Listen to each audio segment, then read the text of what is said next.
என் பேர் சித்ரா. 2023 எங்கள் அப்பா இறந்துட்டார். அதுக்கப்புறம் பால் மில்க் வந்துகிட்டே இருந்தது. 2025 வந்து மேமை பார்த்த பிறகு தான் மாத்திரை கொடுத்தாங்க. அது முடிஞ்சிருச்சு. அதுக்கு முன்னாடி நிறைய டேப்லெட்ஸ் சாப்பிட்டுருந்தேன். அது எதுவுமே நிற்கல. மேமை பார்த்த பிறகு அவங்க சில மருந்துகள் கொடுத்த பிறகு பால் நின்றுச்சு. 2023 வந்து உங்களுக்கு குழந்தை வந்து எத்தனை மாசத்துல பிறந்தது?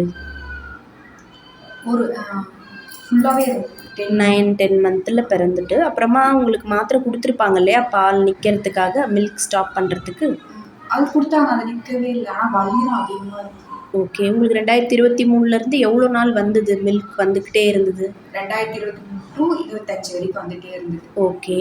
இங்கே மேடம் வந்து பார்த்த பிறகு இப்படி நான் சொன்னேன் இதில் ரீசன். அப்புறமா அவங்க கொடுத்தாங்க. அவங்க கொடுத்த டேப்லெட் சரியாக சாப்பிட்டுருந்தேன். எவ்வளோ நாளில் நின்றுடுச்சு? இங்கே வந்து எவ்வளோ நாள் மருந்து சாப்பிட்டீங்க? 3 மந்த்துக்கு சாப்பிட சொன்னாங்க. 2.5 மாதத்துலேயே நின்றுச்சு. இப்போ வந்து உங்களுக்கு மில்க் ஃப்ளோலாம் எதுவும் இல்லை இல்லையா? சரி, ஓகே. அந்த மருந்து சாப்பிடும்போது எதுவும் அலர்ஜி அந்த மாதிரி இருந்ததா? Okay okay. ஹெல்த்தியாக தானே இருக்கீங்க? Okay, thank you. வணக்கம். நான் உங்கள் டாக்டர் ஜெயந்தி சசிகுமார். நலமுடன் ஹோமியோபதி சேனலுக்கு உங்கள் அனைவரையும் அன்புடன் வரவேற்கிறேன். இன்று பிரெஸ்ட் மில்க் பற்றி பேச போகிறோம்.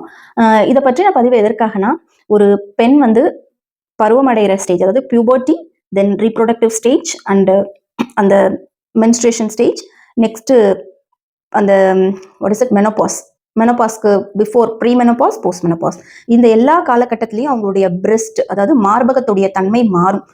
இதில் வந்து நிறைய ப்ராப்ளம்ஸ் வரும். ஈவன் வந்து நான் ஆரம்பத்துலேருந்தே உங்களுக்கு சொல்கிறேன், பியூபர்ட்டி டைமில் குழந்தைகளுக்கு அந்த இடத்துல வந்து அதாவது மார்பகம் வளர்ச்சி அடைகிறதுனால ஒரு இச்சிங் சென்சேஷனோ இல்லை வந்துட்டு பெயின் அந்த டியூரிங் மென்சஸ் டைமில் இருக்கிறது காமனான விஷயம். ஆனால் அதில் ஏதாவது டிஸ்சார்ஜ் மாதிரி வர்றது, இல்லை சின்ன சின்ன கட்டிகள் மாதிரி வரும் சில குழந்தைகளுக்கு. ஈவன் 13-14 வயதில் நான் சொல்கிறது அப்படி இருந்ததுன்னா நீங்கள் டாக்டரை அணுகலாம். பட் அது ரொம்ப சென்சிட்டிவான ஏரியா. ஸோ உங்களுக்கு வந்துட்டு ஏதாவது வந்து குழந்தைக்கு பாதிப்பு வரும், இல்லை சைட் எஃபெக்ட் வரும்னு பயந்தீங்கன்னா, சைட் எஃபெக்ட் வரும்னு பயந்தா நீங்கள் ஹோமியோபதி மருந்துகள் எடுத்துக்கலாம். அதில் எந்த பக்க விளைவுகளும் இல்லாமல் குணப்படுத்தலாம். 1. 2வது, நெக்ஸ்ட் ரீப்ரொடக்டிவ் அண்ட் அந்த டெலிவரி டைம்ல வந்துட்டு மில்க் செக்ரேட் ஆகிற நேரங்கள்ல வந்துட்டு நிறைய அந்த என்ன சொல்றது, பிரெஸ்டோட அந்த நிப்பிள் இடத்துல வந்து உங்களுக்கு வெடிப்புகள் வரலாம். ஸோ தாய்ப்பால் கொடுத்துட்டே இருக்கிறதுனால டீஹைட்ரேஷன் மாதிரி ஆகிறது, வலி, அது கூட உங்களுக்கு அந்த நேரத்தில் வர விஷயங்கள். அந்த டைம்ல உங்களுக்கு பிரெஸ்ட் ஃபீட் பண்ணி ரொம்ப உங்களுக்கு அந்த தொய்வு ஏற்படுறதுக்கு எப்படியெல்லாம் வந்து உங்களுக்கு எக்ஸசைஸ் பண்ணி சரிப்படுத்துறது, அதே இல்லாமல் உங்களுக்கு அதனால ஏற்படக்கூடிய விளைவுகள், இப்போ சிலர்லாம் ஃபீட் பண்ணாமல் இருப்பாங்க ஏதாவது ஒரு காரணங்கள்னால, அதனால ஏற்படக்கூடிய சிறு சிறு கட்டிகள், அது எல்லாத்தையுமே நம்ம சரிப்படுத்த முடியும் ஹோமியோபதியில. இப்போ இந்த பதிவு மிக முக்கியமா எதுக்குன்னா, ஒரு சிலருக்கு என்ன ஆகும்னா, இப்போ ஒரு 5th மந்த் இல்லை குழந்தை இறந்தது அந்த மாதிரியான பேஷண்ட்ஸ்க்கு வந்து அவங்க வந்துட்டு மில்க் வந்துட்டு எடுத்துட்டு ஆர்டிஃபிஷியலா ஃப்ரீ ஆயிடுவாங்க. டாக்டர் மெடிசின்ஸ் கொடுப்பாங்க. அதுக்கப்புறம் கொஞ்சம் கொஞ்சமா அது சரியா போயிடும். அந்த பிரெஸ்ட் வந்து வத்திடும் சொல்லுவாங்க. ஆனா சிலருக்கு வந்து என்ன ஆகுதுன்னா, அது வந்து அந்த பிரெஸ்டோட அந்த மில்க் வந்து நிக்காம வந்துட்டே இருக்கும்.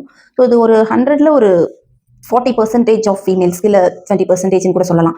ரொம்ப குறைவு தான். ஆனா அதை நிறுத்துறது ரொம்பவே கஷ்டம். அதுக்கு வந்து எந்த வந்து மெடிகேஷன்ஸ்லயும் மருந்துகள் கிடையாது. அதை வந்து ஒரு கேஸா நான், அதாவது கொஞ்சம் காலத்துக்கு ஒரு தடவை நமக்கு வருவாங்க இல்லைங்களா, அந்த மாதிரி இப்போ வந்தவங்க ரீசென்ட்லி அந்த அவங்களுக்கு குழந்தை இறந்ததுனால அந்த பிரெஸ்ட் மில்கை ஸ்டாப் பண்ணவே முடியல, வந்துட்டே இருக்கு, ட்ரெஸ்ஸே ஃபுல்லாக நனைஞ்சிடுற அளவுக்கு இருந்தாங்க.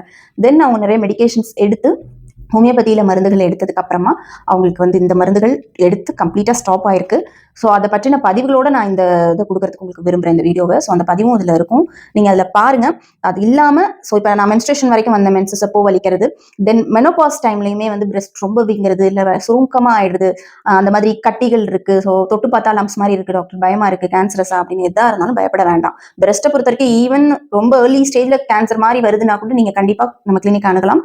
நல்ல மருந்துகள் நல்ல குணமடைகிறதுக்கு பக்க விளைவுகள் இல்லாமல் தரப்படும். அண்ட் இந்த பிரெஸ்ட் ரிலேட்டடான பதிவுகள் ஆல்ரெடி நான் உங்களுக்கு கொடுத்துருக்கிறதுனால நீங்கள் அதுலேயும் சர்ச் பண்ணி பார்க்கலாம். நன்றி.